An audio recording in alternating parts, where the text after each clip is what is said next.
Hello বন্ধুরা, ঠাকুর দেখেছি কালকের, ওই জন্য আজকের আর তোমাদের সাথে কোনো আমি আপডেট দিতে পারিনি। তো প্রচণ্ড আমার শরীর খারাপ ছিল, এত তো হাঁটি না, বছরে একবার একটু হাঁটি। তো হেঁটে আমার প্রচণ্ড পা ব্যথা হয়ে গেছিলো, সারাদিন ঘুমাচ্ছি, ঘুম আর শেষ হচ্ছে না বন্ধুরা। তো মা এসেছে, তো মাকে দেখবো না তা কখনো হয় বলো বন্ধুরা। তো আমি উঠেছি, উঠে এখন টিফিন বানাচ্ছি, খুব জোরে খিদে পেয়েছে। আমার বর বলে তুমি আগে ওটা আমার টিফিন দাও, মাথা গরম হয়ে যাচ্ছে, উল্টো পাল্টা বকে যাচ্ছে। আমি কি করলাম, তাড়াতাড়ি ঝগড়া হবে পুজোর সময়, উঠে তাড়াতাড়ি করে ওই দেখো তাড়াতাড়ি করে টিফিন বানাচ্ছি। তো দেখো কি করছি এখন। তো আজকে বেরোবো না, আবার আগামীকাল বেরোবো।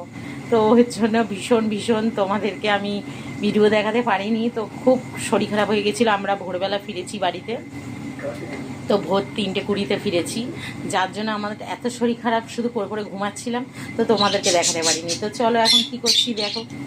এই দেখো বন্ধুরা, টিফিন হচ্ছে, টিফিন আলু আলু আলুর পকোড়া হচ্ছে, আলু পকোড়া দেখেছো,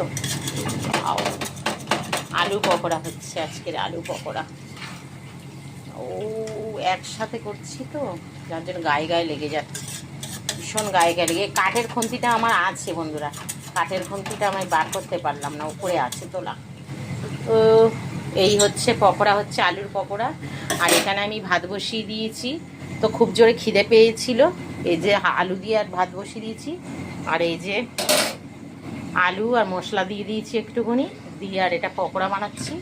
তো এই হচ্ছে আলু পকোড়া বানানো হচ্ছে আজকের সন্ধে। এই সন্ধে তো চলেই গেল, রাত্রি 9টা বাজতে যায়, এখন নাকি টিফিন খাবো।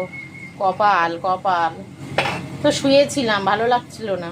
আমার বর রাগ দেখাচ্ছিল বলে আমি বলি না বাবা, অশান্তি থেকে চুপ ভালো। তো করে দিই, সত্যি স্বাভাবিক, খিদে পেলে কারোর মাথা ঠিক থাকে না। তো এখন এই আলু পকোড়া বানাচ্ছি, করে ঝপাঝপ দিয়ে দেবো, কাপ খেয়ে নেবে, একদম বিন্দাস হয়ে যাবে মন। এই দেখো, তো এই দেখো বন্ধুরা, রান্নাঘরে ঢুকতে ইচ্ছা করে না, রান্নাঘরে ঢুকলে দেখো পুরো ঘেমে যাই আমি। আর এই দেখো, দুধ এনে রেখেছিলাম, বেচারি চাও করে খাওয়াতে পারিনি, কারণ চা পাতাও শেষ। আমি সকালে চা করে দিয়েছি, আর আমি ভুলেই গেছিলাম চা পাতাটা আনার কথা। এবারে দোকানে যা বেরোইও নি আমি 2 দিন ধরে ঘর থেকে, ঠাকুর দেখছি আর ঘুমাচ্ছি পড়ে পড়ে। তো ওই জন্য আর করতে পারিনি। আর ছেলে ওবেলা খাবার কিনে নিয়ে এসেছিল, যার জন্য খাওয়া হয়েছে। আর আমি রান্নাও করিনি। দেখো বন্ধুরা, পুজোর সময় বলো, সারা বছর তো রান্না করি, সারা বছর রান্না করি, তা বছরে একটা দিন পুজোর সময় বলো বন্ধুরা একটু রেস্ট থাকবো না, তাও এদের রান্না করে খাওয়াতে হবে। তো কালকেও তো করতেই হবে রান্না, কিছু করার নেই। আর বলি, বাড়িতে ওরা রান্না না করলে ওরা তৃপ্তি পাচ্ছে না খেয়ে, বাইরের